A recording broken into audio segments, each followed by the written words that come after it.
Sorry, boy. But his captain's got to teach his men what happens to those what crossing. Captain's got to teach stuff.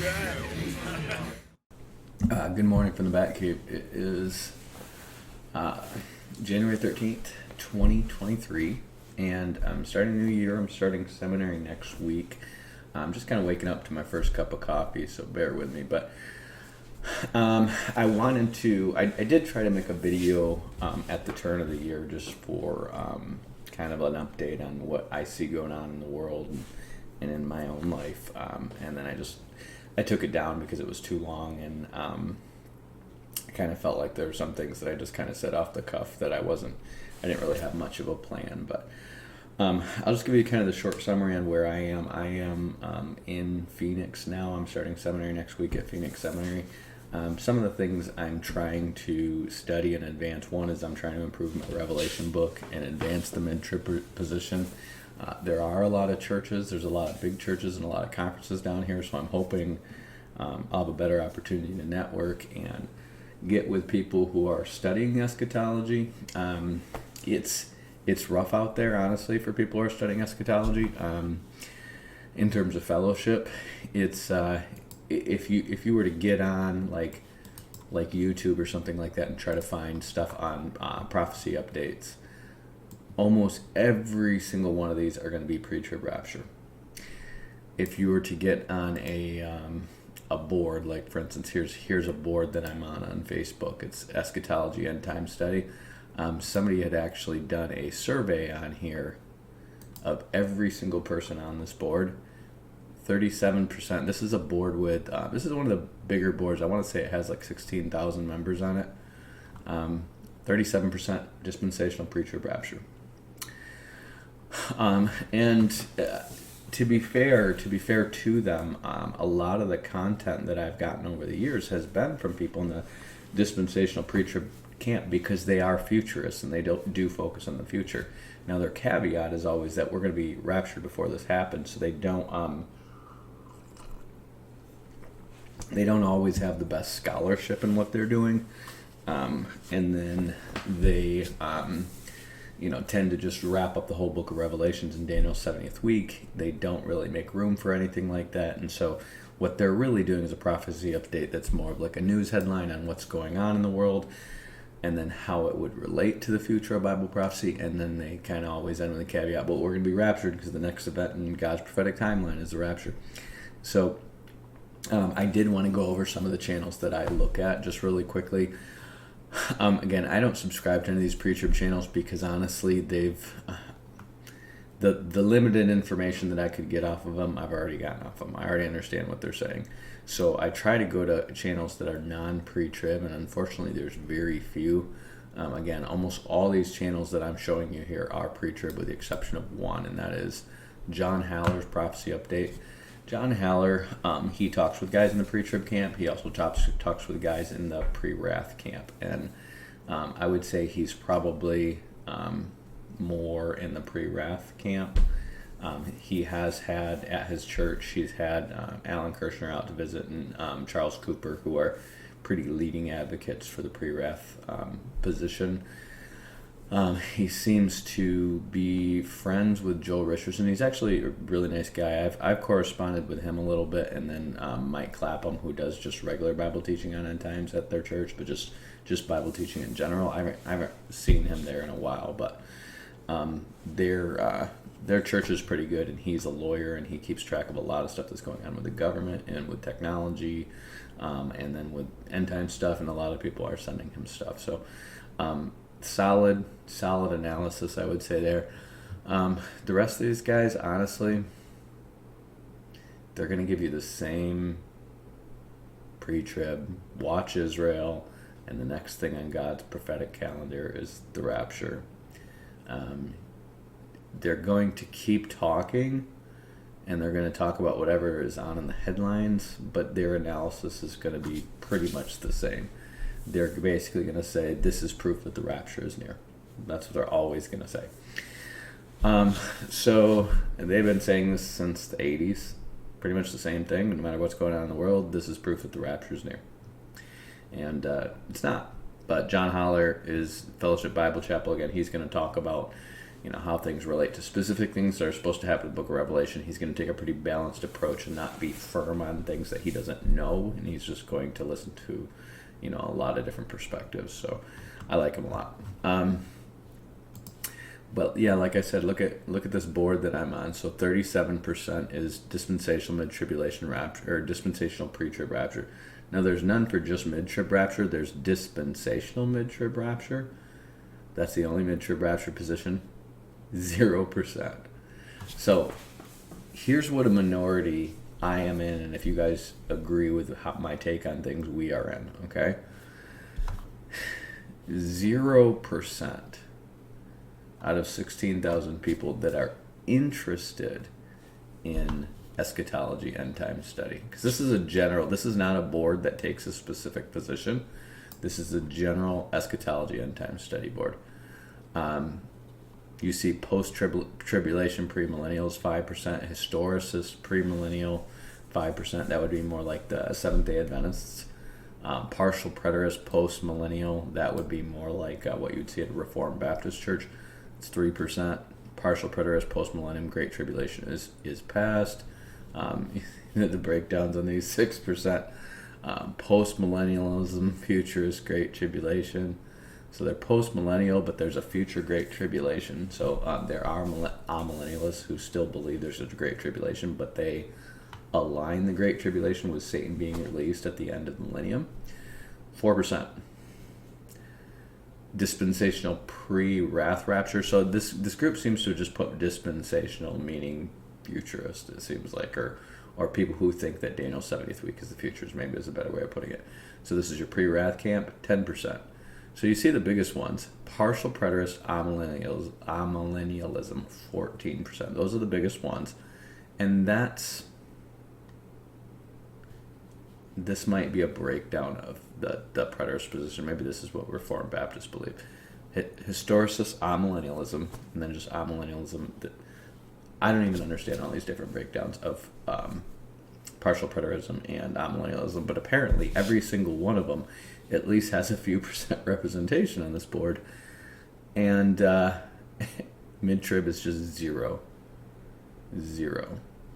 So the only people we are in alignment with in terms of the numbers are the people who are partial preterist, historic premillennial, Great Tribulation is past.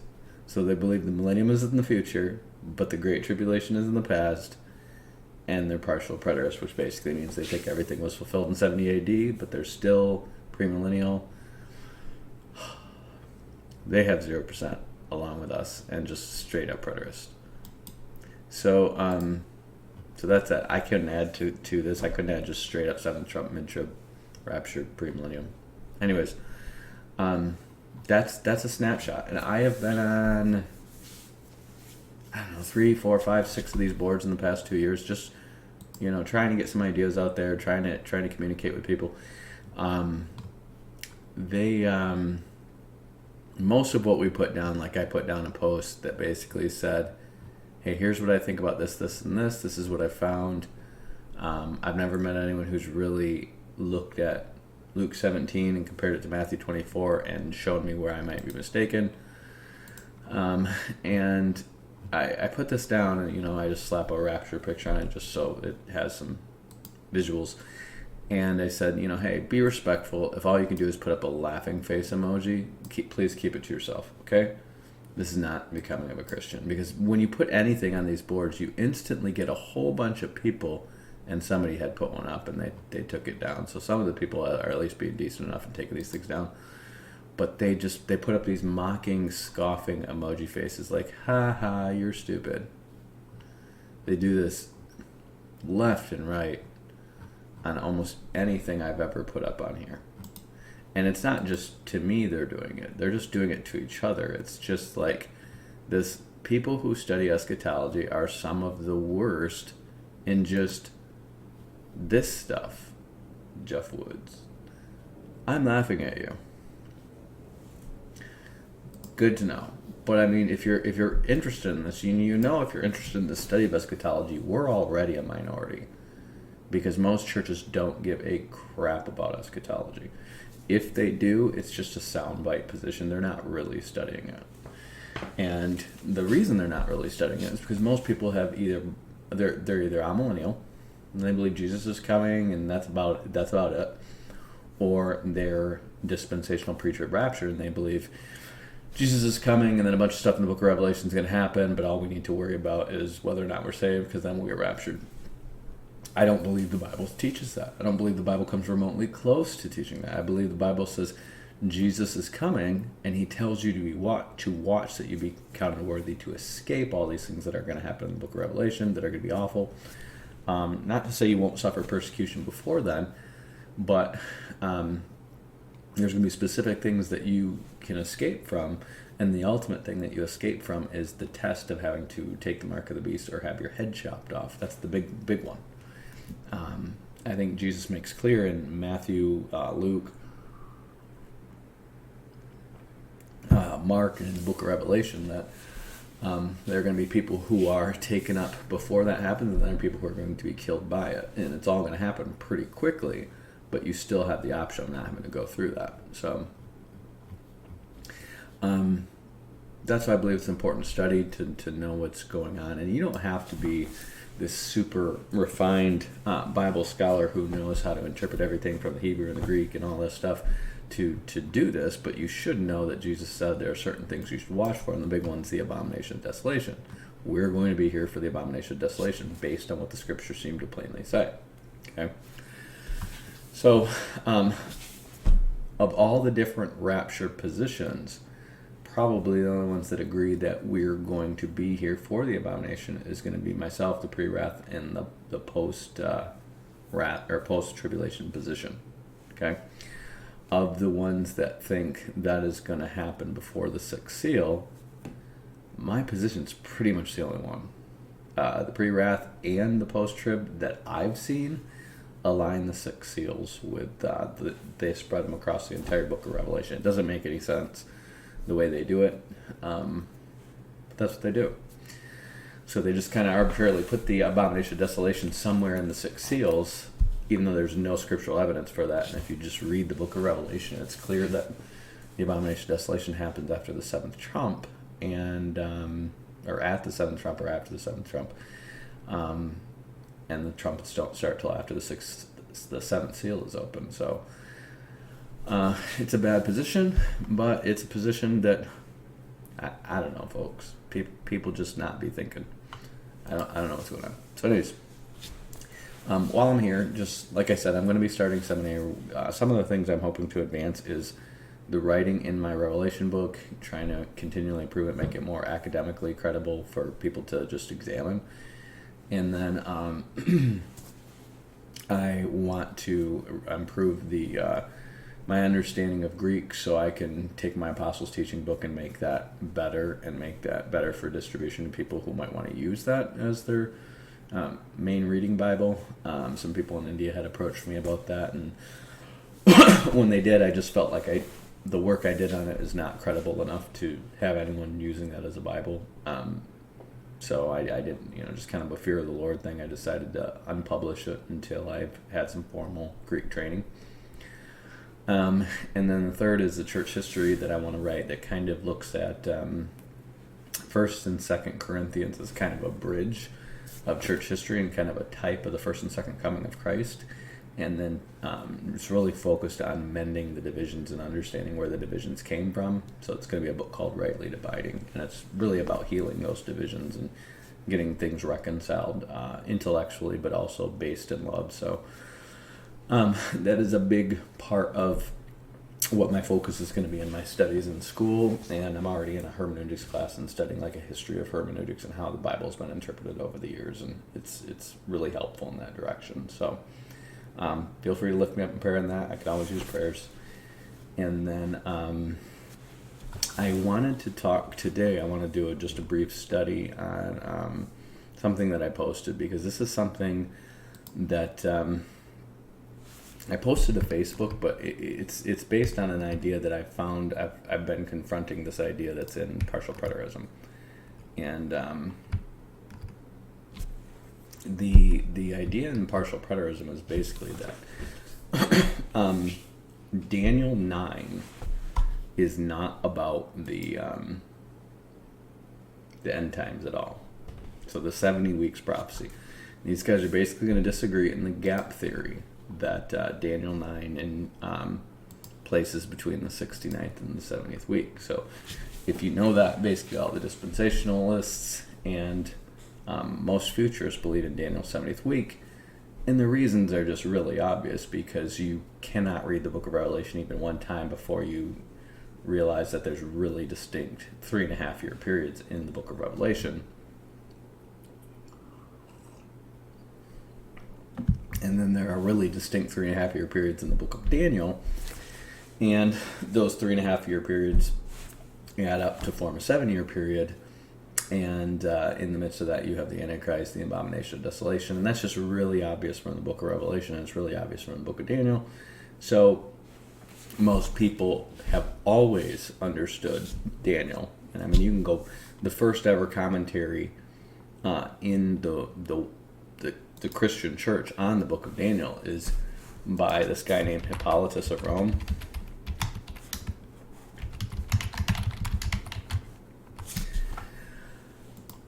And he wrote a commentary on Daniel. It's a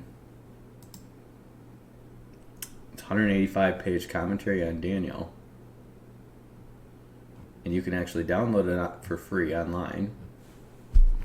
But this is like in maybe 250 AD. And he's going to go through it, and he's going to cover Daniel's 70 weeks. And in his coverage of Daniel's 70th weeks, this is Hippolytus again, this is around 250 AD, he says, indeed, it says, and to return, and the street and wall shall be rebuilt, and it really happened, so it's in the past, for the people will return and build the city and the temple in a small and circle. Then he says, after 62 weeks, time shall be spun out, and he shall set forth a covenant with many for 1 week. And in the half of the week, the sacrifice and the drink offering shall be taken away upon the temple, shall be an abomination of desolation. For 62 weeks was fulfilled after Christ was come. So there's the 7 weeks and the 62 weeks. So that's how you get to 69 weeks, okay? The 7 weeks is for the temple and the city to be rebuilt. The 62 weeks is between that time and Christ coming. And this is what he says. For after 62 weeks was fulfilled, after Christ has come, and the gospel has been preached in every place, times having been spun out, and the end time remains 1 week away, okay? So then the end remains 1 week away. So he's placing the end, the last 70th week of Daniel, in the end times. This is the only thing I really differ on this guy. He thinks the two witnesses are Elijah and Enoch. I think they're Elijah and Moses. So he says, in which Elijah and Enoch shall be present in its half, and in its half the abomination of desolation, the Antichrist shall appear, who threatens the desolation of the world. After he comes, sacrifice and drink offering, which now in every way is offered by the nations to God, shall be taken away. So he seems to think that the sacrifice and drink offering which is taken away is probably like the Eucharist, because he's saying which now in every way is offered by the nations to God. But you can see he says after 62 weeks Christ has come. So he has Christ has come, and then he says, and the gospel has been preached in every place, times having been spun out. The end remains 1 week. So away is emphasized. So the end remains 1 week. So he separates out Daniel's 70th week. So there you have Daniel's gap theory in 250 AD. You don't have this thing being invented by Darby. It was in the 3rd century. It was probably in the 2nd century before that. So again, this is Hippolytus of Rome. Hippolytus was taught by Irenaeus, who was taught by Polycarp, who was taught by John, and he was an elder, arguably a bishop in Rome. There was kind of a little church split in Rome over people,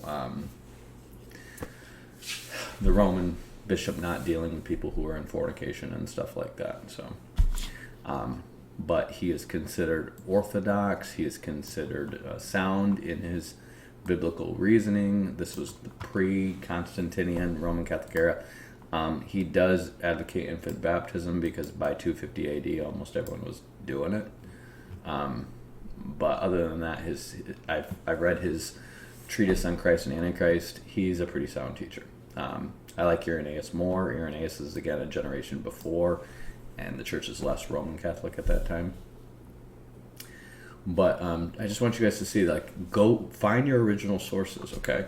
When people say, oh, that was invented in this, just Google it. Just Google it and just go, was whatever, Daniel's 70th week invented there? Somebody's going to say, no, Hippolytus of Rome said that in 250 AD. So there you go. But that's the evidence that this gap was always there, okay?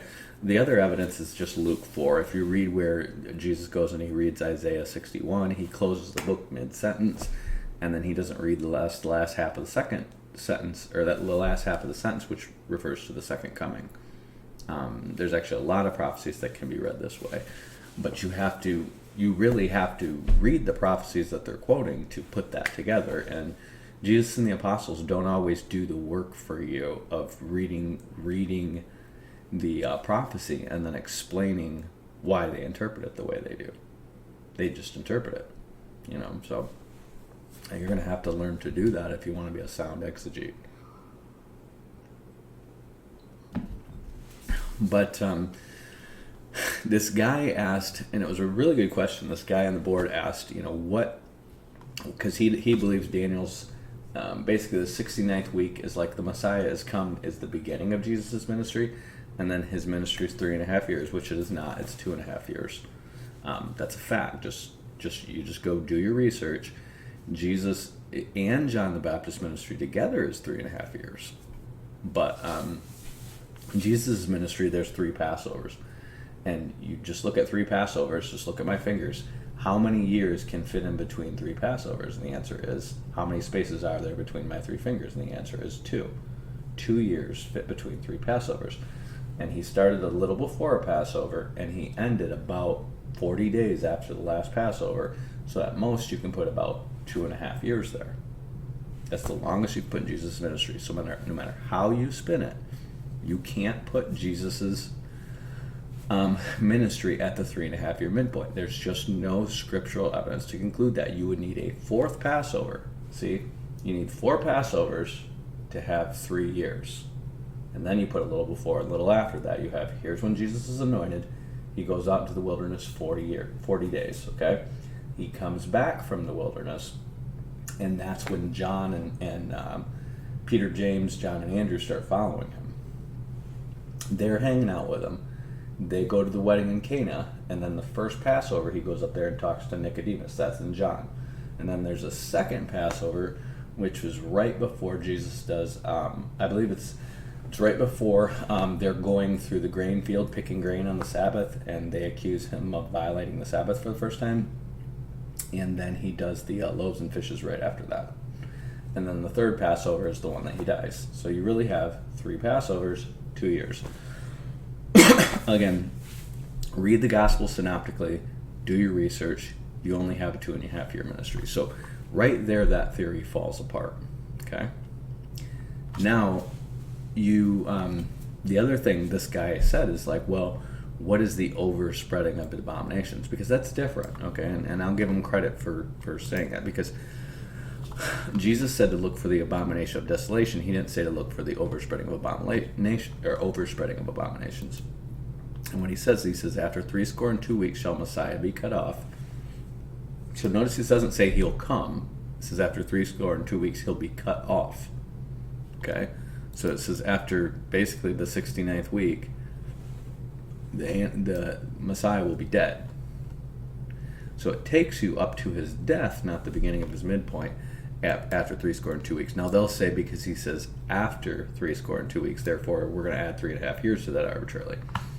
But that doesn't work. And then he says, and the people of the prince that shall come shall destroy the city and the sanctuary, and the end thereof shall be with a flood, and unto the end of the war desolations are determined. And what I'm learning from these preterist guys is that they think the flood is like a flood of Roman soldiers. Now, if you remember in the book of Revelation, Satan somehow spews a flood out of his mouth to try to destroy the Jews at the midpoint, right after the abomination desolations. I don't know what that looks like. I have theories, but I have no idea what a flood trying to destroy the Jews are. But he basically, when the Jews flee Jerusalem, he tries to destroy them with a flood. And it says the earth opens up its mouth and swallows the flood. So my theory on that is because there is supposed to be a freshwater, basically a freshwater river flowing from Jerusalem in the millennium, that the Antichrist is going to try to duplicate that by somehow doing something with the artesian well that feeds, I think it's Hezekiah's tunnel or whatever. And somehow he's able to turn that into a gusher and try to send it after the Jews when they flee. That's my theory. And then the earthquake that happens, at when the right after the rapture, I believe, when like a tenth of the city falls, somehow stops that flow from being able to catch the Jews. That's what I believe is going to happen. So we'll see. It's very obscure. It's a small passage, but they take Josephus and they say, "Oh, there's a flood of soldiers." You don't want to use Josephus as a source, and here's why. Josephus was not a Christian, one, so his understanding is going to be entirely Jewish. Two is he's a Sadducee. And Jesus said, beware the leaven of the Pharisees and Sadducees for a reason. Okay? The Pharisees always added additional rules. You see them doing this in Galatians. The Sadducees always allegorize things away, just like the amillennialists do. Okay? So you see the leaven of the Sadducees in Corinthians, and what are they allegorizing away in Corinthians? The prohibition against fornication, the prohibition against eating meat sacrificed to idols, and the resurrection. Okay? That's the leaven of the Sadducees. The Sadducees were Hellenists. That means they didn't follow the Hebrew traditions. They just basically merged with the Greeks, and they started merging with Greek philosophy, just like Origen and the Roman Catholics did. And so Josephus, being a Sadducee, didn't believe in a literal kingdom come. He didn't believe in a literal resurrection of the dead, just like Origen. Okay? So when Josephus is looking at the destruction of the temple in Daniel's 70th week, remember, he's a Jew, so he does believe in the Old Testament. And he says, this is very important, because the Maccabees before him basically tried to make themselves the millennial kingdom. And they tried to basically say that the abomination of desolation was Antiochus Epiphanes, even though the prophecy wasn't fully fulfilled, and that they are the kingdom come. Well, the book of Jubilees was written by a Levitical priest largely to make the point that the Maccabees can't be the kingdom come because they're not Judahites, they're Levites. And there's no Levitical king. There's not supposed to be a king out of the Levites. So read the book of Jubilees. That's actually part of what it's trying to draw you to believe. So So what you have here is, he says, people of the prince that will come will destroy the city and the sanctuary, and they agree that's Titus in 70 AD. Everybody agrees on that. And then it says, the end thereof shall be in the war, and unto the end of the war, desolations are determined. Okay, notice there's no abomination here, just desolations. Well, you need to understand, if you are preterist and you think Daniel's 70 weeks were fulfilled, the term desolations has nothing to do with abominations. Remember, it's the abomination that makes desolate, okay? So desolate has two meanings in the Bible, either destroyed or defiled, okay? That's what desolate means. So you're going to find Jeremiah using the word desolation having to do with Jerusalem's destruction a lot. You're going to find Daniel using the word desolation having to do with the defiling of the temple. It's always what he's talking about. And Paul summarizes what he's talking about in 2 Thessalonians 2 by saying it's a man sitting in the temple claiming he's God. Okay? So there are two ways the temple can be defiled. One is putting an idol in it. These both happen in the Old Testament. One is putting an idol in the temple. Two is somebody entering in the Holy Holies who's not supposed to be there. So there's two. There's an idol or a person. Okay? And they're both in the Old Testament. Manasseh puts an idol in it. And he's the one, it's because of him doing that. or maybe he puts a pagan altar there, but I think he puts. I'm pretty sure Manasseh puts an idol in the temple, and it's because of him. In ancient times, that God curses Jerusalem to be destroyed. He says this is going to happen. It's absolutely going to happen, and it happens like 100 years later. But it's because of Manasseh's sin of putting an idol in the temple. So there's your big, huge, fat hint about what the abomination of desolation might be.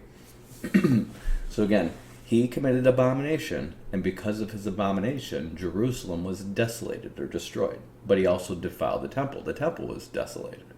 Okay?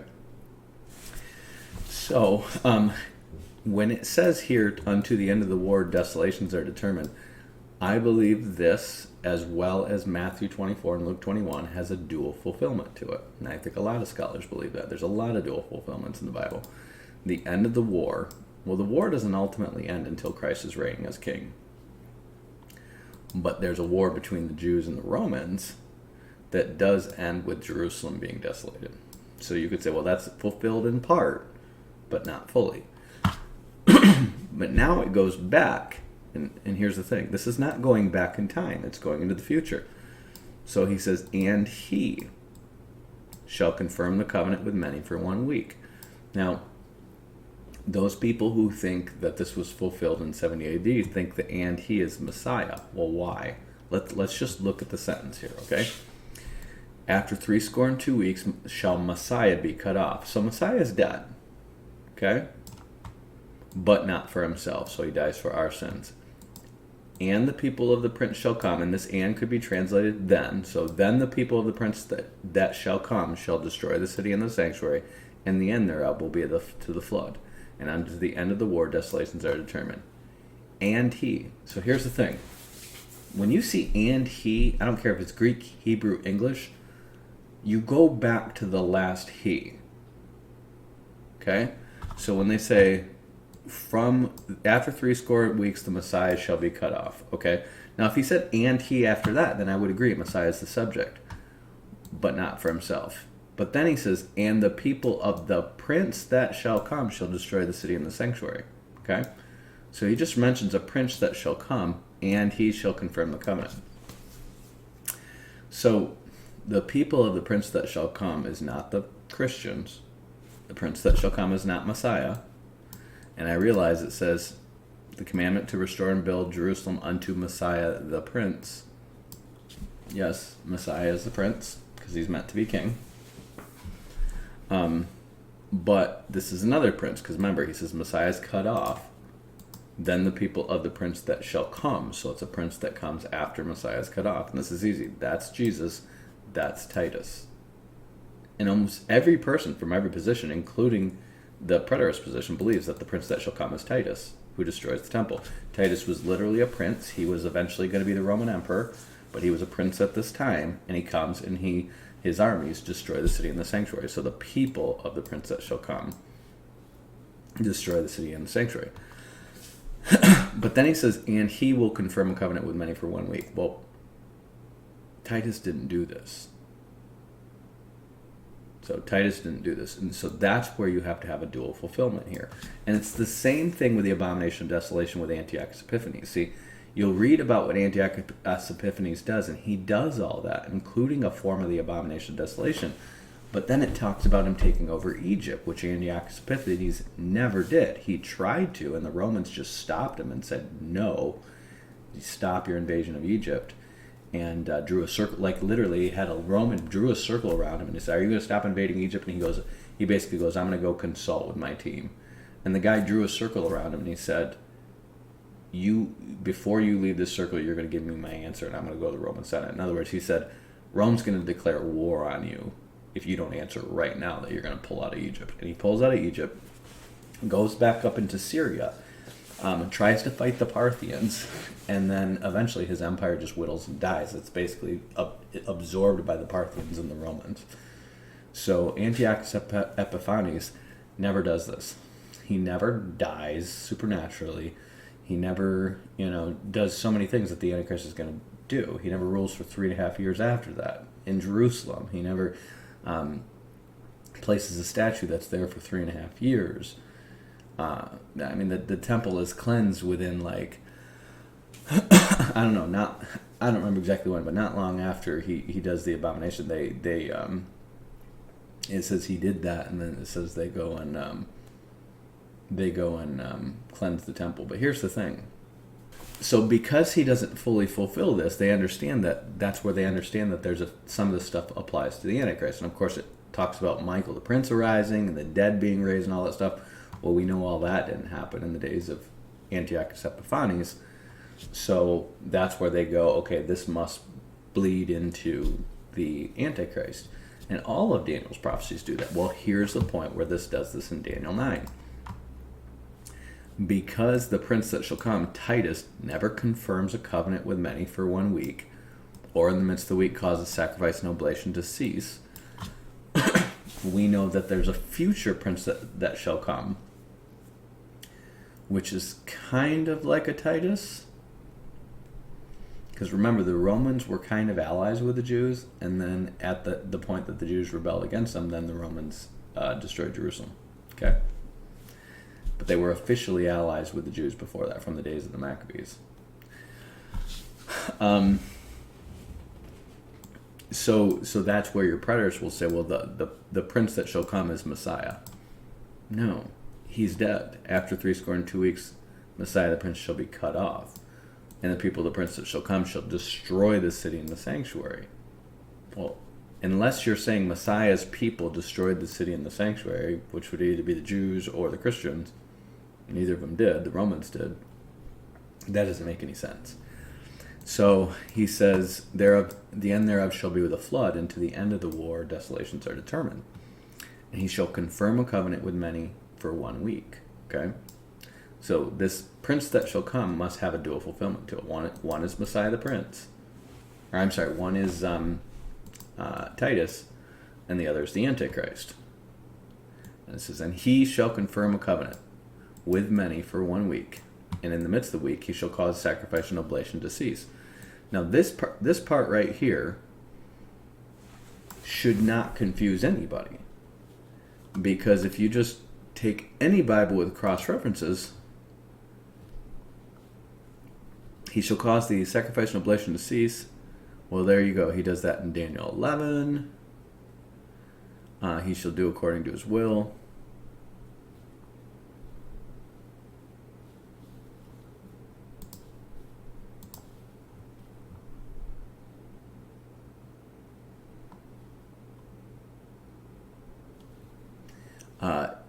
Daniel 8:11 says he magnified himself even to the prince of the host, and by him the daily sacrifice was taken away. There you go.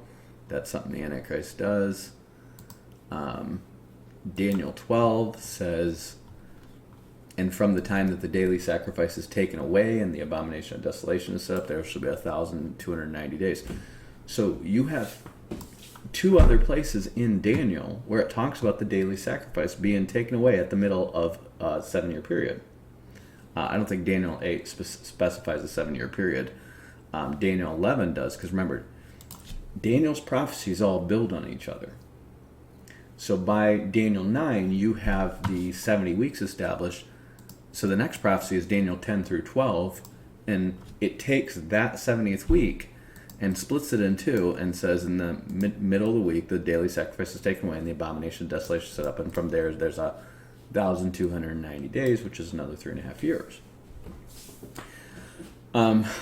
So there was never any argument that this was the same taking the sacrifice away as in Daniel 9, which establishes that in the midst of the week he shall cause the sacrifice and oblation to cease. The sacrifice and oblation ceasing is the sacrifice being taken away in the middle of the week. That's also in Daniel 8, Daniel 9, and Daniel 12. You have no reason to believe that there's more than one version of this taking a sacrifice away. And there's nothing in Daniel 8 or Daniel 12 that would lead you to believe that's Jesus taking away the sacrifice, because at the same time the sacrifice is taken away, the abomination of desolation is set up. In Daniel 8, he blasphemes God when the sacrifice is taken away. In Daniel 12, the abomination of desolation is set up. Well, why is that? Because one is the Antichrist in the temple claiming he's God, and the other is the image of the beast being set up. Those are the two abominations that make desolate. And that's why he says this. And for the overspreading of abominations, plural. Remember, there's two ways the temple can be defiled. One is somebody going in there that's not supposed to be there. So like when King Uzziah tries to go and offer incense in the temple, he immediately gets leprosy. Okay, he did something really awful you should never do. He was a king, not a priest, and he wasn't supposed to be in there. And the second one is setting an idol in the temple, which Manasseh did. And that was Uzziah's like grandson, I think, or great-great-grandson. Well, the Antichrist commits both of those kinds of abominations. Remember, everything that happens in the Bible has a foretype. There's nothing in the Bible that's just like, oh, gee, what does that mean? I don't know. So this guy asked me, is like, what do you think the overspreading of abominations mean? That's a very smart question. If overspreading of abominations is different than abomination desolation, I would want to know that. And so I did this word study for him. When you go into the word overspreading, and this is so important.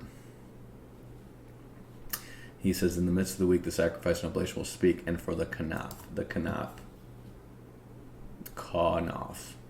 of abominations. This word more often is translated like winged fowl. So winged, and it has to do with winged.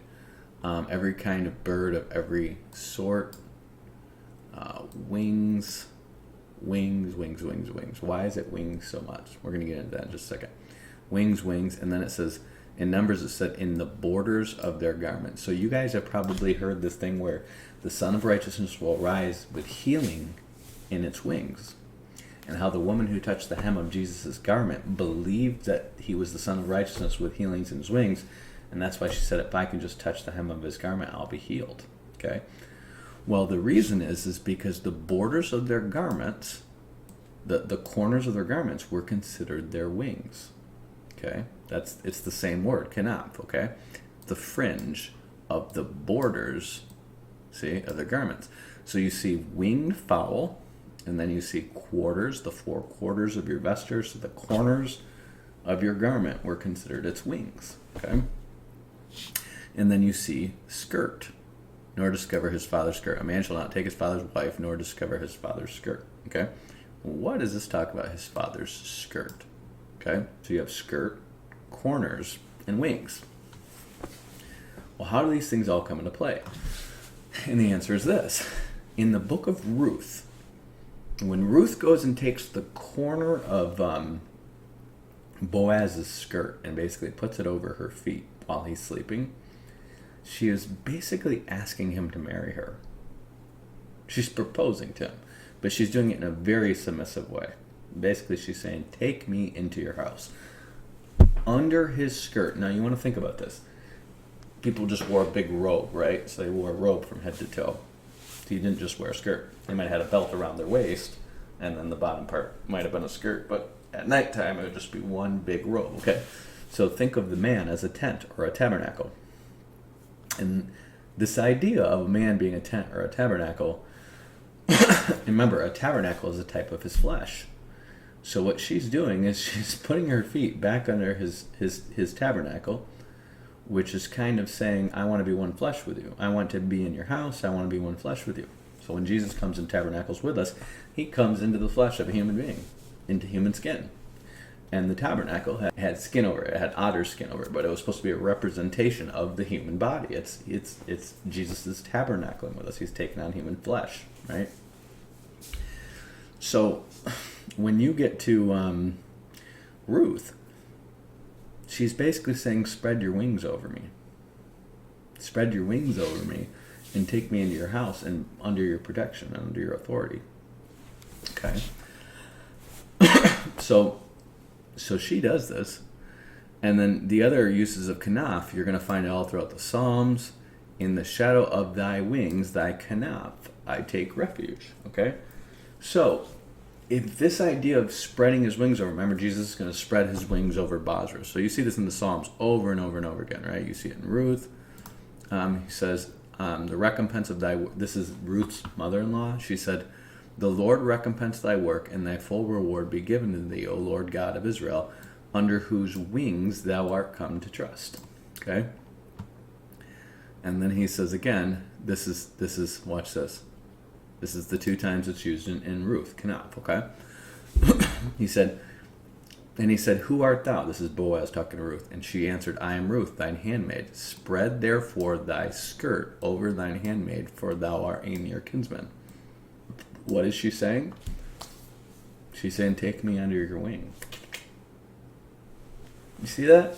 This was on Drill Bit Taylor when he goes, what's that? That's a wing? I'm taking you under my wing. The idea of taking somebody under your wing means putting them under your protection or your discipleship, or in this case, his wife. Right? And if under my wing is right here, where did Eve come from? She came from under Adam's wing. She came from his rib. Okay? This is such good language. So this wing, this word wing is 85 times in the Old Testament, this canaf, okay? The stretching out of his wings, he shall spill the breadth of thy land, O Emmanuel. See? So he says, so this is the prophecy about Ahaz and the child that's going to be born that's going to save him. The stretching out of thy wings, okay?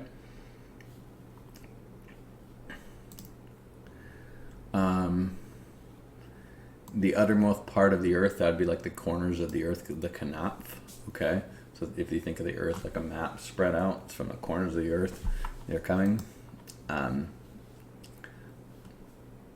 Skirts. And then where canaf is used a lot is Ezekiel. And Ezekiel is contemporary with Daniel. Canaf is used a lot in Ezekiel, and another word that's used a lot in Ezekiel is abominations. So, overspreading of abominations, you see he's talking about the angel's wings being stretched out. That's why canaf is used so much. It's only used once in Daniel, and they make it the overspreading. But other things will say on the wing of abomination. Okay, well, which one's right?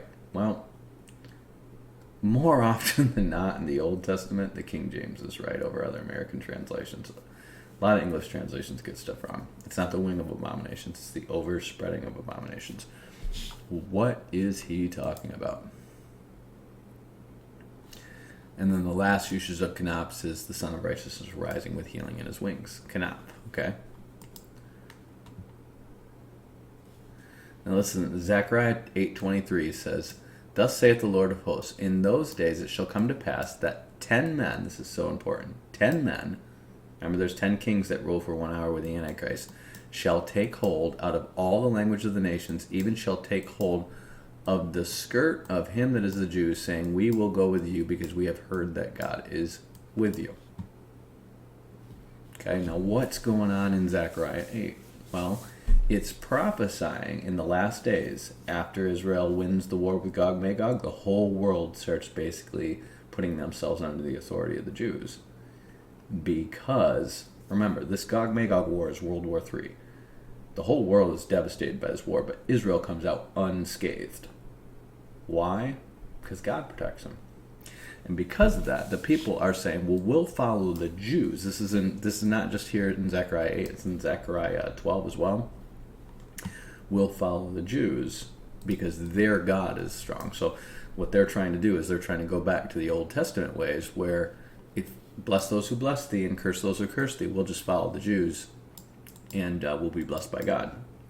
They don't want to follow Jesus. They don't want to be born again. They'll just follow the Jews to get the earthly blessings, okay? And you see that sentiment being propagated all over America right now, okay?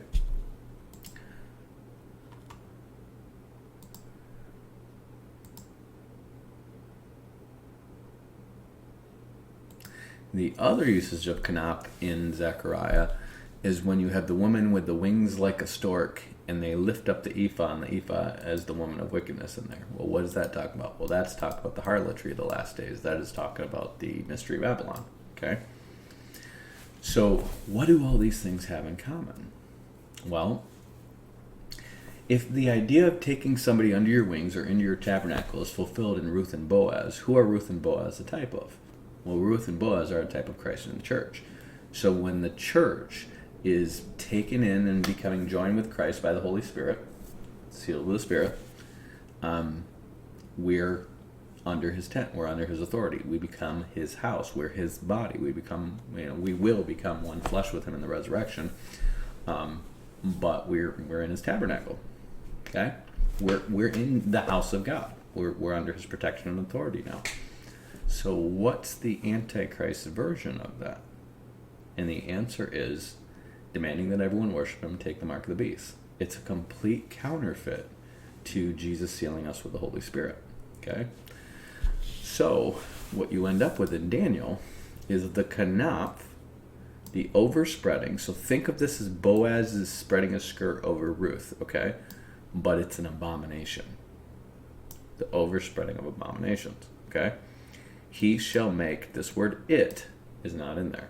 He shall make desolate, okay? So it could be it, could be them. The overspreading of abominations, he shall make them desolate. Why do I say that? Because it says, even until the consummation that is determined shall be poured upon the desolate. So these are going to be the desolated people. Okay? So what is poured on desolate? What's the first thing that happens when the bowls of judgment are poured out? Those who have the mark of the beast get a terrible sword. He's pouring out his judgments on the kingdom of the Antichrist, and specifically on the people who've taken his mark. That's who the judgments are coming on. So the consummation is referenced in Daniel 8 when it says his kingdom will be taken away and they will consume it until the very end. Now this word consummation has a double play in it, because what does consummation mean in the English? It can mean altogether consume, consumed, what was determined,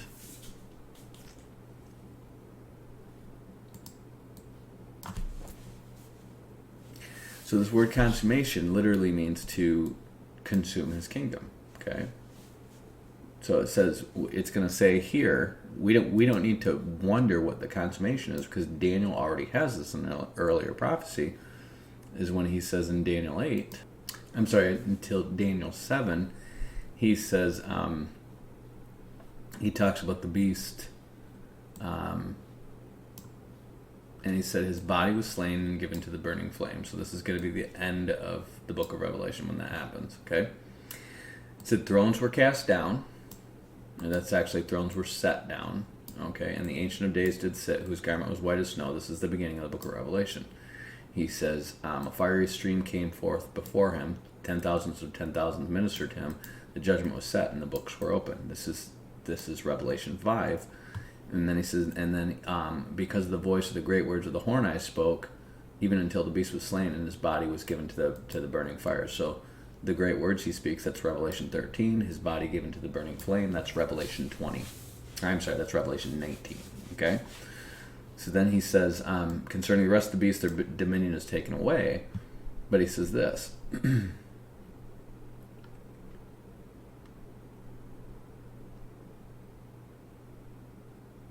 He talks about the Antichrist coming and trampling on the saints, and then he says, 10 horns shall rise out of his kingdom, which are 10 kings that shall arise. Remember, there's 10 that rule for 1 hour with him. There's also 10 that say they're going to go with the Jew and say, your God is with you.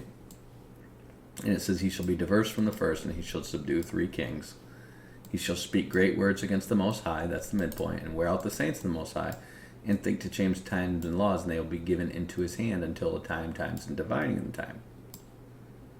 So in other words, he's going to be successful in doing this for 3.5 years. Okay?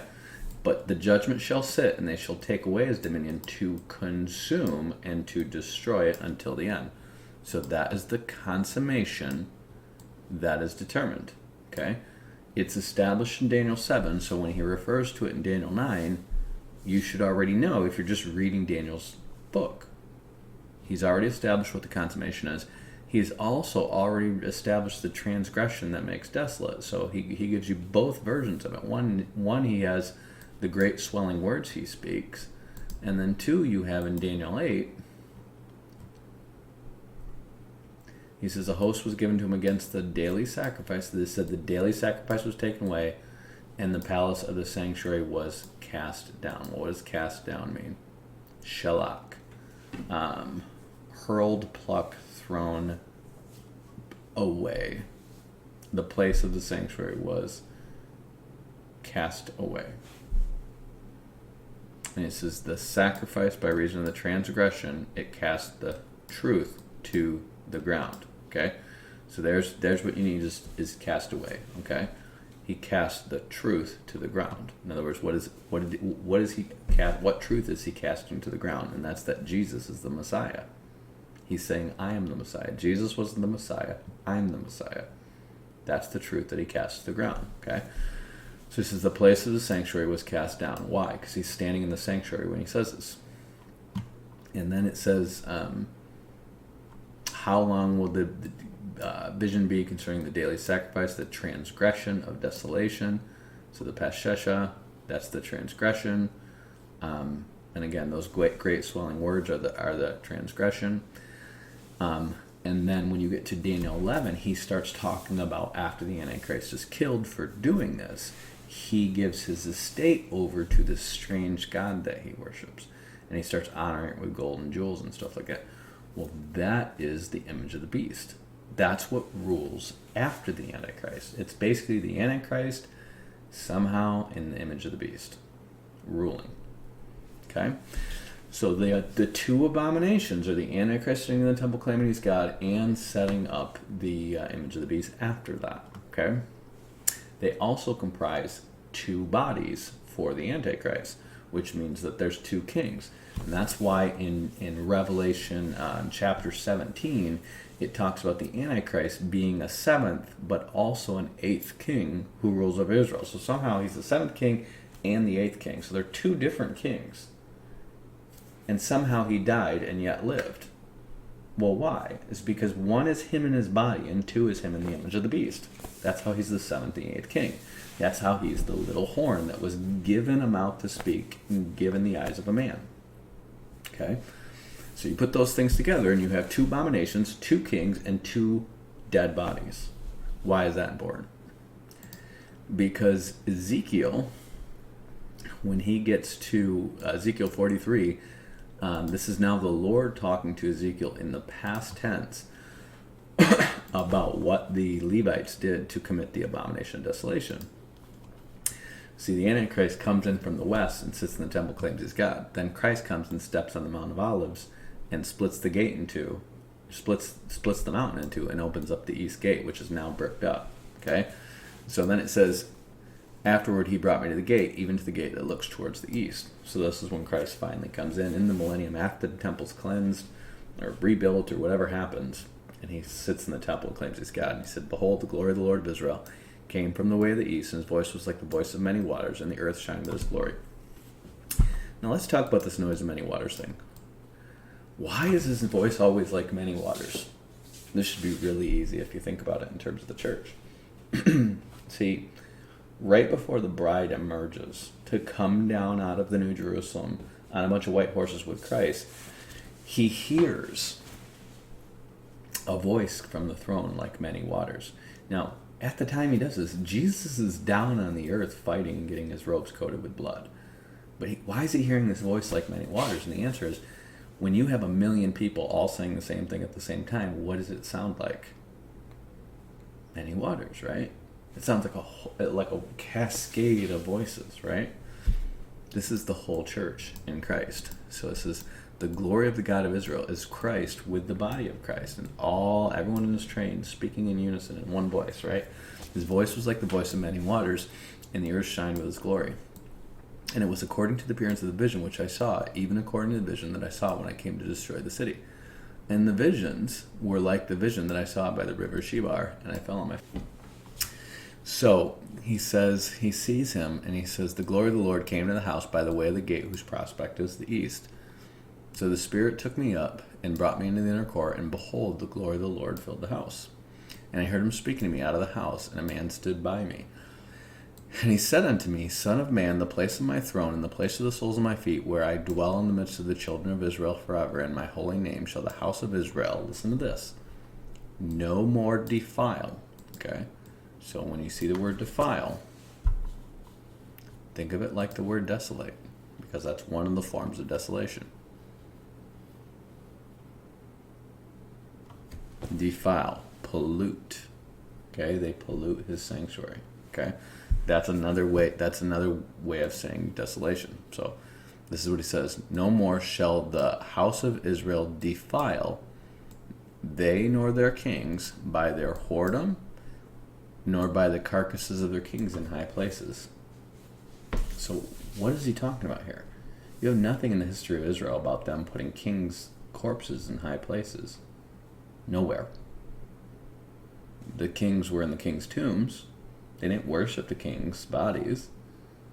What is he talking about here? And the only answer you can understand of these carcasses of their kings has to be, again, this word carcasses. Let's look at that. Pegar.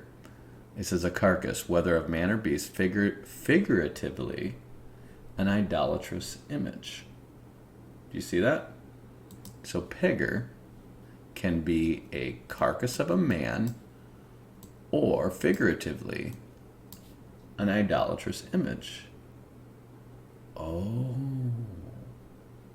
So how do you have a carcass of a man and an idolatrous image in a high place? Because what he says is, he says that's their whoredom. That's how they defile his sanctuary, okay? His house. He says, my holy name shall the house of Israel defile neither by their kings, by their whoredom, by their carcasses of their kings. So we have a dead body and an image, an idolatrous image. In their setting of their threshold, what's their threshold? It says containing a vestibule, also a dish, a basin, a bowl, a cup, a doorpost, or gate. Give you a hint. That threshold is a type of baptism. So their threshold, by my threshold, they're offering a counterfeit baptism. And their post, that's a doorpost, by my doorpost. What is he talking about there?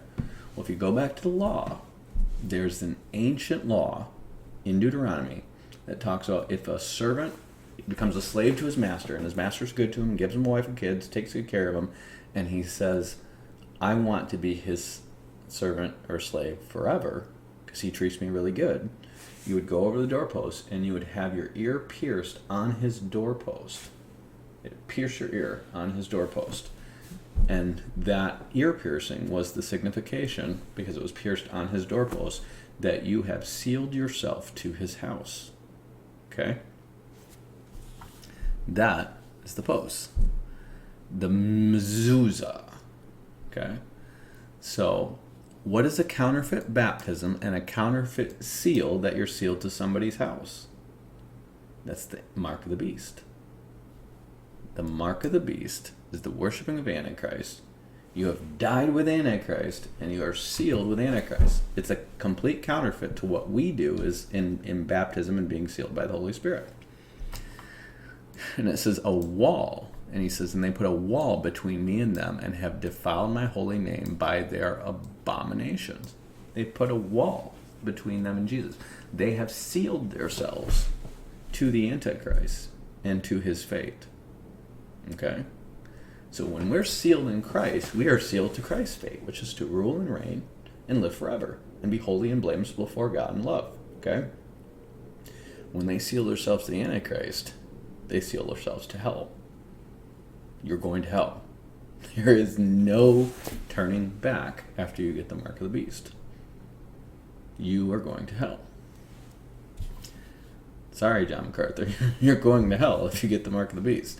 If you have not done any study on what the mark of the beast is, if you don't think you're going to hell for taking the mark of the beast, because if that's true, then you're not necessarily going to heaven. If you can repent of taking the mark of the beast and not go to hell, then you should be able to repent of being sealed to the Holy Spirit and go to heaven. That makes sense. You need to get your eschatology in order. You need to get your soteriology in order. You need to just be consistent with these things. Okay? And it says they're abominations, plural abominations, that they have committed. Remember, they're kings, their carcasses of their kings in their high places. Wherefore I have consumed, remember, this is the consummation is poured out on the desolate. He said, wherefore I have consumed them in my anger. So he says, now let them put away their whoredom. So that's the mystery, Babylon, harlotry, the false church, and the carcasses of their kings. That's the image of the beast, and the body of the beast, which get thrown in the lake of fire. Somehow both alive. Okay? Far from me, and I will dwell in the midst of them forever. So, of course, there's a 2,300-day period, apparently, between the abomination desolation and the temple being cleansed. So somewhere into the millennium, you're talking a couple, and probably because they're going to have to rebuild the city, and then they're going to have to rebuild the temple, and then Christ is going to sit in it. So it looks like it's going to be, the time frame is somewhere in the ballpark of 2 years into the millennium before all this is done. 2,300 days. And so he says, thou, son of man, show to the house of Israel that they may be ashamed of their iniquities, and let them measure the pattern, okay? So he's telling Israel to be ashamed of this. Why? Because the Jews lead the abomination desolation. Let them be ashamed of all they have done. Show them the form of the house, and the fashion thereof, and the goings out thereof, and the comings in thereof, and all the forms thereof, and all the ordinances thereof. Why is he telling them this? All of this is here in Ezekiel because, one, when they worship the Antichrist in this temple and lead other people to worship him through the image of the beast, one, this is not the temple that the Lord sits in. It looks totally different because this temple's measured different. Two, he comes in from the east. That's why he's saying, listen, the form of the house is important to show them their error. And then he said, and the goings out thereof and the comings in thereof. So how does the Lord enter and exit this temple? If you know this temple, there is no entering it from the west. You can only enter it from the east. It just has a wall to the west. Okay? And then it has the north-south entrance where we all go to present ourselves toward the Lord. And then it has the east entrance that the Lord enters in. Why does the Lord enter the temple from the east? Because he's the sun, S-U-N, of righteousness. The sun rises in the east. And so he goes up to Jerusalem from the east and he sits in the temple. And what happens when he sits in the temple? It's a foretype of the eternal state where there's no more night, because the sun is in the temple. The sun is always present. It doesn't set anymore. It doesn't go down anymore. Okay? So he says, all the ordinance thereof, all the forms thereof, and all the laws thereof, and write in their sight, that they may keep the whole form thereof, and all the ordinance thereof, and do them. So in the millennium, they're going to do this right. They're going to do right what they always should have done. Okay?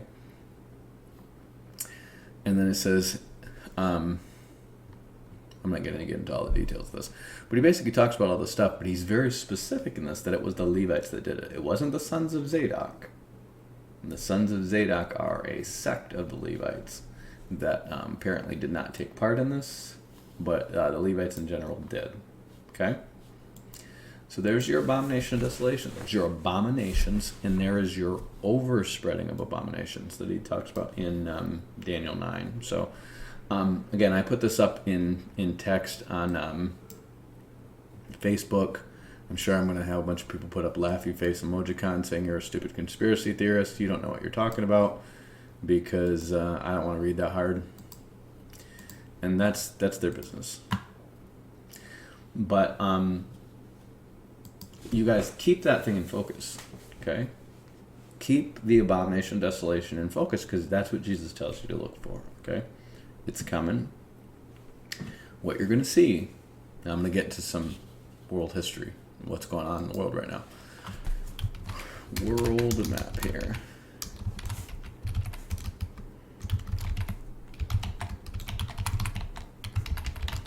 Now, World War III has begun, you guys. We are not being obvious about it, but World War III has begun.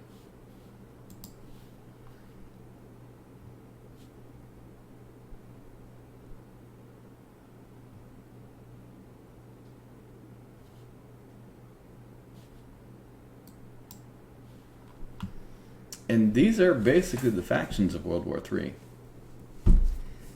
You're going to see these guys stay out. They're going to ally with Britain afterwards, but you're going to see Europe and America India is definitely at odds with China, but they're mostly going to stay out of it. These guys are going to ally probably with Russia. This Middle Eastern section, again, that Syria right here, is going to ally with Russia. These are all hypothetical maps. None of these are actually legitimately what's happening.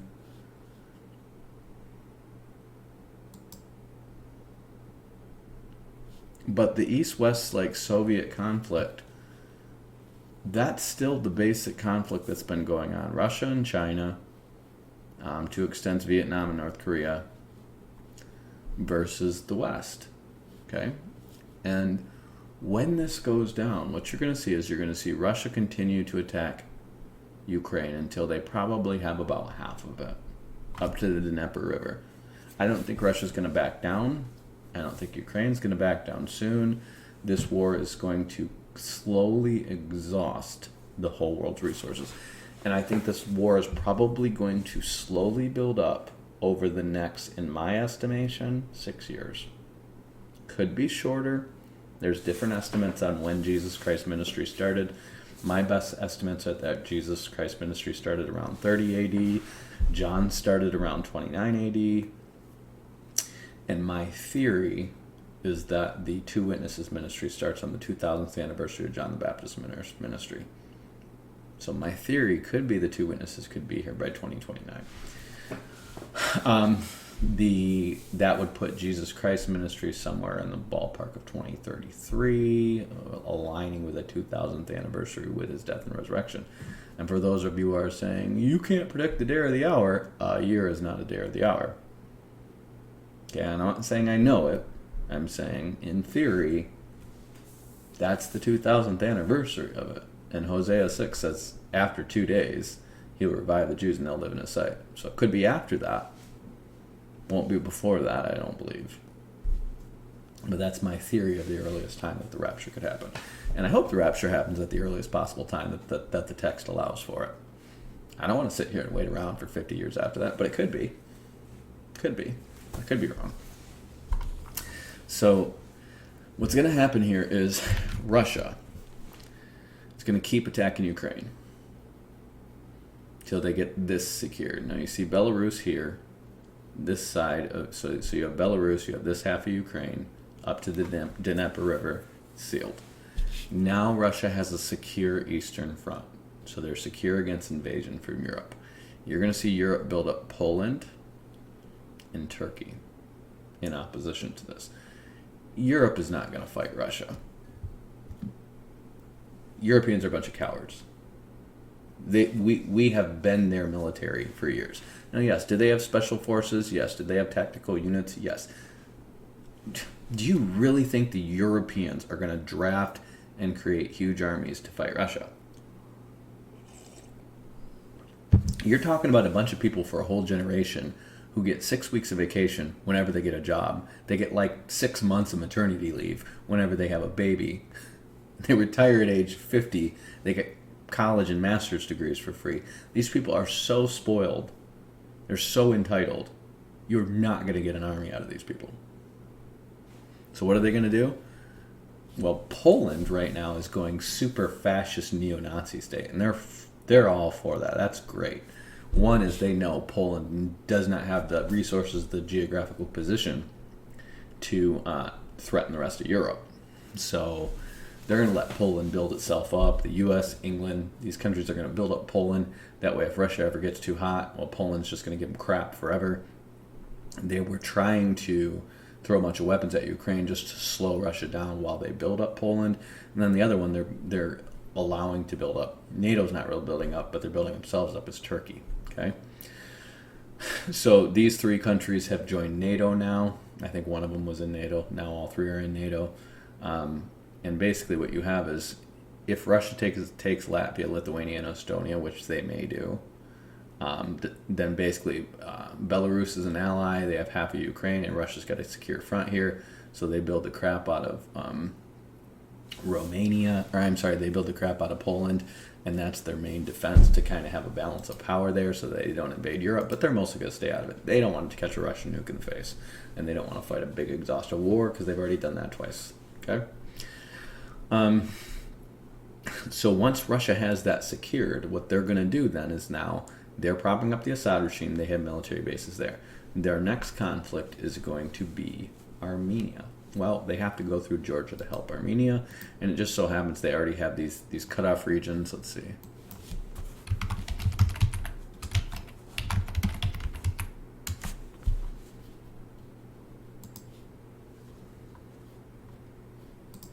It just so happens that Russia already has, since 2008, these breakaway regions in Georgia, which are exactly like the breakaway regions in the Ukraine, and they're going to do the same thing here. They're going to be like, oh yeah, the Georgians are oppressing our people, so they're just going to take over all of Georgia. They've already invaded Georgia, and basically, they got the Black Sea Fleet right here. They're going to have the Crimean Peninsula, so they're going to have that, and they're going to take these two regions. And look at, they're already they have two highways to cut off, and they've just cut Georgia into pieces. Okay, they already have a beachfront here, backed up by their naval fleet. They have a in-road bases here. They're already ready to take over Georgia, so they're going to take over Georgia. And their claim is going to be, well, we got to help Armenia because the Turks and the Israelis are supporting Azerbaijan in oppressing Armenia, and this is a genocide, and the West won't do anything about it, so we got to do it. Okay. Now, of course, this is all part of their plan, but they're going to sell it like we have to help the Armenians, okay? So Turkey's built a wall all along their western border. They're not worried about Russia invading Turkey, and Russia doesn't want to invade Turkey. They kind of have a mutual agreement. Like, Turkey has shot down Russian planes for just passing over the airspace, which Russia was like, And Russia and Turkey have fought a lot of wars over the centuries. And what they figured out is this. Turkey ain't trying to invade Russia. Not for anything. And Russia can't successfully invade Turkey. It is all mountains. They have a lot of military. They have the capacity to be backed up by naval forces surrounding Turkey. I mean, when you talk about what NATO can do to defend Turkey, go watch the movie Gallipoli. Turkey is really hard to invade all by itself, okay? But when you talk about NATO,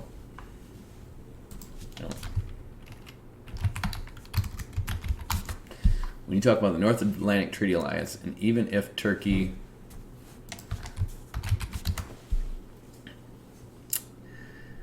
even if America were completely out, let's say they're nuked out. One, if you nuke out America, America's Navy is still there. Yes, we still have 9 carrier fleets, okay, circulating the globe. And our carrier fleets could be like here. There's nothing Russia could do to stop us. We've literally got mobile Air Force bases all around and battleships shooting Patriot missiles and all this stuff. There's nothing Russia can do there. So they're just going to leave Turkey alone. They're going to leave Turkey alone, and they're going to leave NATO alone. They're not going to violate the NATO treaty, so they're not going to do anything that draws NATO into the conflict until it goes nuclear. Okay? And when it goes nuclear, they're going to threaten Europe and basically say, back down, or we'll nuke you too. But they're going to nuke America, not Europe. And Europe's going to be like, you know what? We never liked America anyway.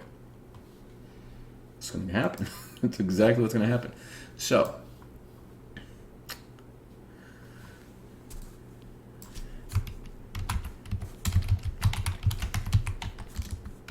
once Russia has Armenia and Georgia, now they have a land bridge between Russia and Iran, which are allies, and they're both in Syria. Now they can run trains and convoys down here, and they don't need to worry about Turkey blocking them off in the Dardanelles, I think they're called. Turkey could block this off. They could literally just sink 2 ships here, and now no ships can pass. There you go, done. But they maintain the political power to just block this off. Again, Russia does not want to fight Turkey. Russia's success is based on Turkey staying out of this. Turkey has a large army. They have a large army. They are well geographically positioned to put a major crimp in Russia's plans. And if they were, the reason why we're not pushing Turkey to do more in Ukraine or anything like that, we don't want Turkey expanding its military power. We like the idea of Turkey just being contained in this one place right here, because the Turks have the 2nd largest army in NATO. They have a bigger army than Germany. They have a bigger army than France. They don't have nukes, but they make their own helicopters and planes and stuff. So we don't want to mess with Turkey. So Russia is going to basically have a land bridge from here through Iran. And now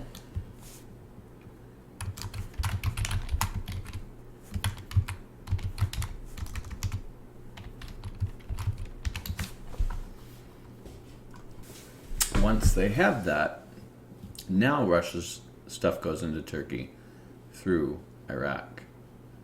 So this is the region that's controlled by the Kurds, so they probably won't go through here. They might go right through Baghdad, but that leads right into Jordan, so maybe not. Maybe they'll go through here. So you see, that's Turkey up there. There's Syria, and they basically can run convoys down through Iran into Syria. And those convoys are going to consolidate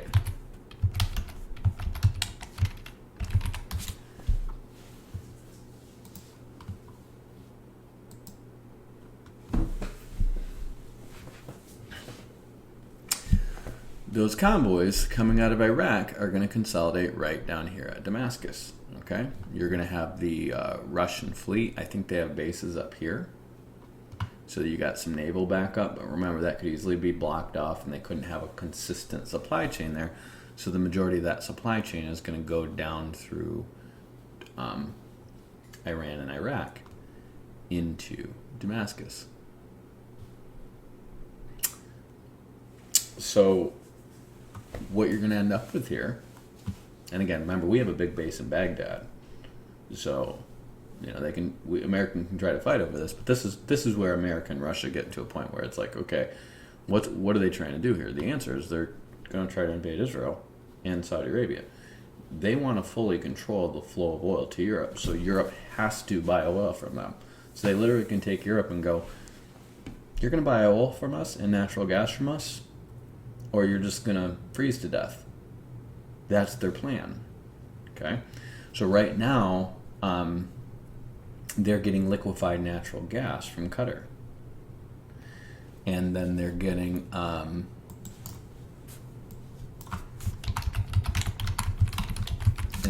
lot of oil from Saudi Arabia.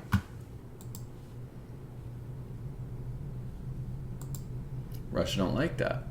Russia wants them to get their oil from Russia. So Qatar's right here, and it ships around through the Red Sea, through the Suez Canal. So what do you think Russia wants to do here? They want to control the Suez Canal, so they're going to ally with Libya and Sudan to invade Egypt and take the Suez Canal. They're going to ally with Iran and Syria to invade Israel and Saudi Arabia. That's their big plan. This is the World War III endgame, okay, for the East. China is not going to get involved in this. See, China's plan is to be the economic, manufacturing, goods and services backbone of this post-World War III order. So the plan is for Russia to have a steady supply chain. They're supplying all the junk to the Russians, to the Iranians, and eventually to the Middle East. Russia is supplying the oil and natural gas to China and Europe, controlling all of it. And that's how Russia and China and Iran all partner together to have basically a new world order. That's their goal. They're not going to succeed, but that's their goal. They're saying, if we can control oil manufacturing and natural gas, we can control the world. And they're absolutely right. If they can do that, they can control the world. And what Israel, Saudi Arabia, and Turkey are doing is the exact opposite of that. See, they're not trying to fight America. They're gonna fight America, but they're not trying to fight America. This is their counter. See, every time Russia tries to run some oil lines from here to Europe through Russia, they end up going through Turkey. Turkey is getting control of the oil flow to Europe, and Russia wants it. The end game for all this is oil and natural gas is going to be flowing up through train lines and through pipelines through Jordan and Israel. So now you can just bypass Iraq and Syria, which are no good. See, they couldn't do this historically because Israel and the Arabs didn't get along. But Jared Kushner and Donald Trump have been fixing that. And so if these guys can get along, you can keep Iraq and Syria as basically chaos states of war zones and terrorism and people blowing up oil lines and all kinds of stuff. So it's unstable here. Now you don't need Turkey. You don't need that. But they will ally with Turkey in this. And you can just run it through Saudi Arabia and Israel. That's the Western plan. That's the Trump-Kushner plan, okay? But it's not going to work. Russia's saying, no, we ain't having that. Turkey's saying, we're going to just wall off our country and watch you all fight. And so what ends up happening is this is going to go nuclear. So how is it going to go nuclear? The answer is this. When Russia consolidates their army and all their supplies and everything they need into Damascus, okay?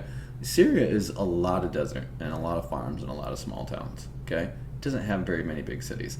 And tons of Syrians have just left, okay? Damascus is really the only big city. Aleppo is pretty decently big, but Russia has destroyed Aleppo, destroyed Homs. They just bombed them to smithereens. Damascus is really where they got to go. Plus, they're coming through Iraq. They're not trying to go up here. Turkey is actually starting to invade and take over right here, right now.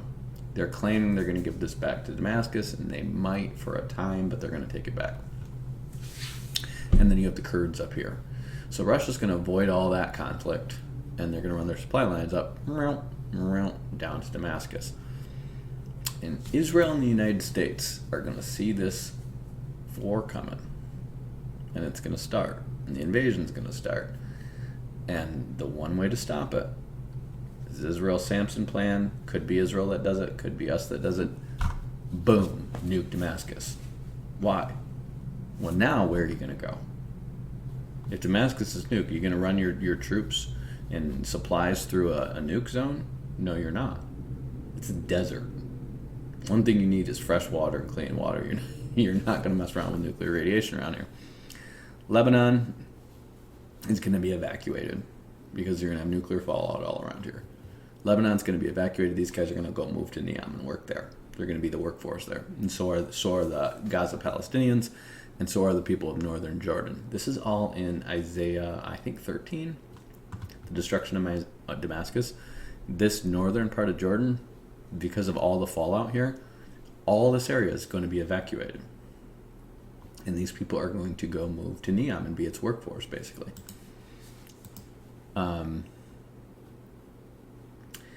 That is going to make this go full-blown nuclear. This is all in my book. When this goes full-blown nuclear, you're going to have a nuclear exchange between Russia and America. America is probably going to...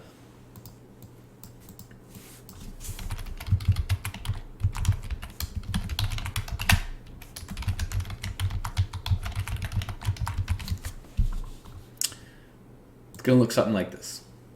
Exactly like this. This one's going to go down. We're all going to die. It's probably not going to go that hot.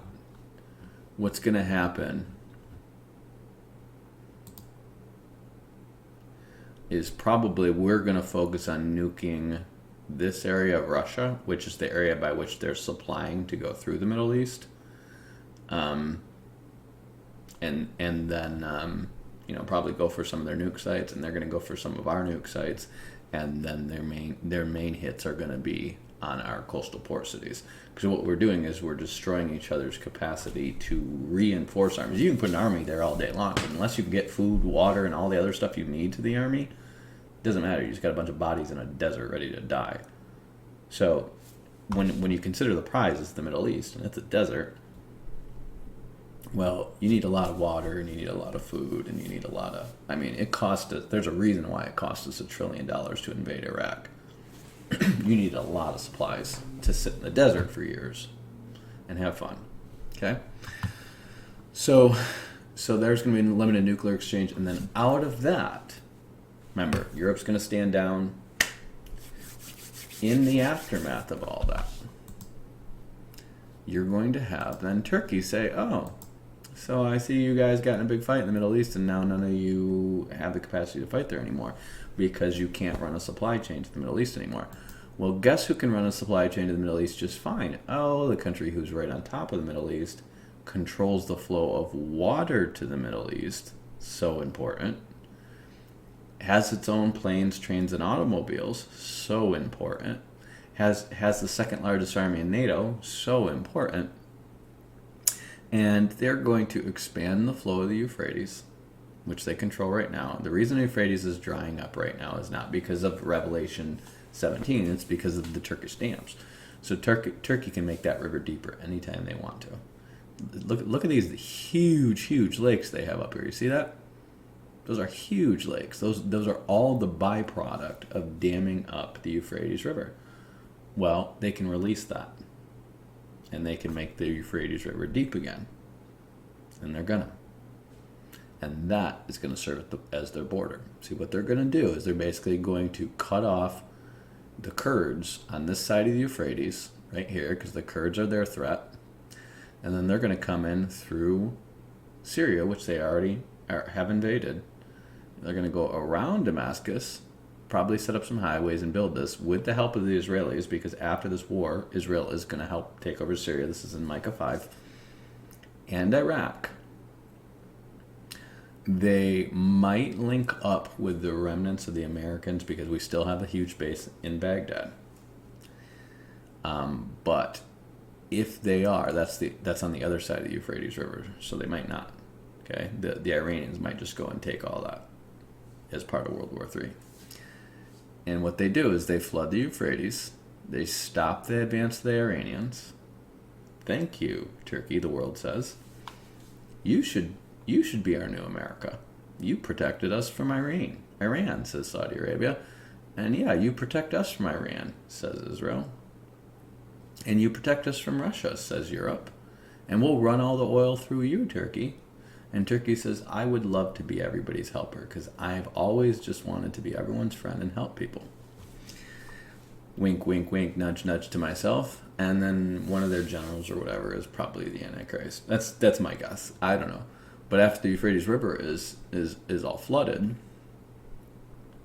then they come down and they say, hey, you know what, Egypt? We realize that Russia had Sudan and Libya as allies trying to invade you, and we think we should come into Egypt to make sure that they can't invade you. What do you think? And Egypt's going to say, well, that sounds like a pretty good idea.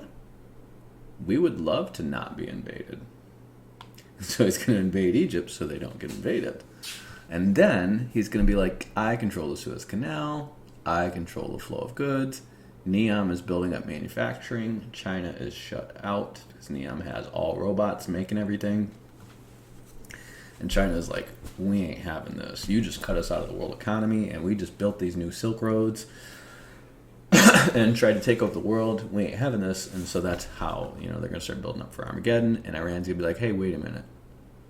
We control all the way up to the Euphrates River and half of Iraq, but nobody wants our oil still. This is bullcrap. We're in this. And all these stand countries over here are going to be like, hey, wait a minute. Russia's down, so we can't pipe oil from Russia. China gives us a crap price. And Turkey's blocking us from really getting a good price out of Europe. We ain't having this. So they're all going to join all this. And they're all going to become the kings of the East. And they're going to come march against this once the Euphrates River dries up for Armageddon. But the Antichrist is going to control Turkey, this side of Iraq and Syria. He's going to keep the Arabian Peninsula as protectorates and control Israel and Egypt. And he's going to have a global checkmate in the world economy. That's what's going to go down. So I'm going to let these other prophecy buffs figure out the day-to-day stuff. That's what's going to go down. Once this is all consolidated, Neom's going to be right here, Mecca's going to be right here, Jerusalem's going to be right here, and Neom is going to be becoming the world destination for tourism. On your way to go do a religious pilgrimage to Jerusalem or to Mecca. So all the Muslims with money, all the Christians with money, and all the Jews. Jews are all going to move back here by that time. They're going to be running from Neom right here a religious tour that goes up through Jordan into the West Bank And the West Bank is going to get something really good out of this deal, and that is a lot of tourist hotels, because Israel is not going to build all the hotels for all these people to go there. They're going to go through the West Bank. And Jordan and the West Bank are going to have the tourism dollars that go between Neom and there, because people are going to decide to stay all throughout here, and mostly in the West Bank, where you're just going to have a ton of big hotels built, and luxury resorts and shopping malls and swimming pools and all that good stuff. And that's how the Gentiles are going to trample Jerusalem for 42 months, with religious sacrifices at the temple. So, again, I suspect all this goes down in the next 10 years. I suspect it. I don't know. We'll see. But I suspect in the next 10 years. This is my timeline of the Revelation. This would be over the next 6 or 7 years. And again, if none of this happens, God can always delay this timing. Any time after, the 2,000 years, I think Jesus can come back. So he could delay it 50 years if he wanted to. But if I'm right, you have a quarter of the earth killed by war, famine, pestilence, etc. over the next 6 years. Quarter of the earth dead. That's 2 billion people. Then the two witnesses show up. By the time their ministry is done, you have 1/3 of the remainder of the earth killed by this 200 million man, I believe it's an army, a demonic army. I don't believe it's just demons. I believe it's demons inhabiting people who are all in China waiting to get a wife and deciding to invade the West to go get that wife. That's what I think is going to happen. And by there, you're going to have the abomination desolation. Immediately after the abomination desolation, the campaign that leads to Armageddon is going to start. So you're going to see war start to break out again. And those armies are going to advance towards Jerusalem. And when they get close to Jerusalem, they're all going to fight Jesus. And then the millennium is going to come. So this series, if you guys follow my channel, we went through all this. That's where the slide is from. I take you up to about the abomination, desolation, and the rapture in that series. But that's what I think is going to happen. And I think it's rolling out right now. I'm going to be in seminary for the next 2.5 years. And we could be in the midst of World War III by the time I'm done. We'll see. I'm trusting the Lord with it. I'm not trying to build a bunker. I kind of reduce my life down to a Subaru Outback and what I can fit in it. Might be mobile, might be ministering, might be doing whatever the Lord leads me to do, but for now I'm going to be going to seminary and continuing to write. So hope you guys can, again, remember me in prayer. If you have any questions or any other specific points of doctrine you would want to study on, or eschatology teaching you would have questions on, let me know. Otherwise, I'm going to probably draw the majority of my content from things that I'm studying in seminary or things that I hear from like these prophecy boards. So if I get no good discussion here and it's something worth broadcasting further, I'm going to try to teach that further. But for now, I'm just going to kind of keep it to those main topics. Because I've got a lot that I'm going to be having to do in terms of study. Right now I'm reading like an 800-page book on Reformed soteriology and eschatology, and it's really boring. But I'm reading, I probably have a couple, 2,000-3,000 pages of reading I got to do each semester. So I'm not going to have as much time to work. I'm not going to have as much time to play. I'm not going to have as much time to make YouTube videos, but I will try to pop one out every now and again that's kind of relevant to the stuff I'm studying. So hope you guys are blessed by this. And again, lift me up in prayer, and you guys be blessed. Have a good week. Bye. Peace, I'm out. I'm Batman.